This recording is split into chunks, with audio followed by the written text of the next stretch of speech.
ते काय आहे ना, की आपण फक्त एक केस नंबर आहोत. आपण माणूस नाही आहे.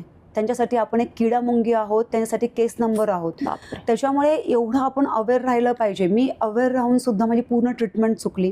त्या ट्रीटमेंट माझी पूर्ण फ्लो चुकल्यामुळे माझे रेडिएशन घ्यावे लागले. त्या हेवी रेडिएशनमुळे माझ्या आर्मपिटला जखम झाली आणि माझी पूर्ण जखम म्हणजे पूर्ण स्किन निघाली आणि बापरे! माझा हा हात एक तर माझी हालचाल नाही आहे आणि तिथेच मला जखम झाली. मला हात असा घेऊन चालावं आई लागायचं. गं!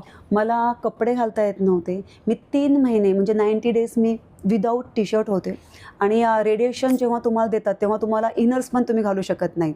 म्हणजे तुम्हाला ब्रा घालता येत नाही, काहीच घालता येत नाही. रेडिएशनचा तो पिरियड झाल्यानंतर ही जी आर्मपिटला जखम झाली त्याच्यानंतर तर मला नॉर्मल कपडेसुद्धा मी घातले नाहीत बापरे! आणि त्याचा मला इतका त्रास झाला की माझ्या पांघरुणावर रक्त असायचं. माझ्या रक्ताच्या पिचकाऱ्या निघायच्या आई कारण गं! हात हा एखाद्या पोझिशनला ठेवला तर ती जखम भरत येत होती. परत हात मुवमेंट केला तर पूर्ण परत चिघळत होती ती जखम नाही का? आणि त्याचा मला प्रचंड त्रास झाला. रसिक मोही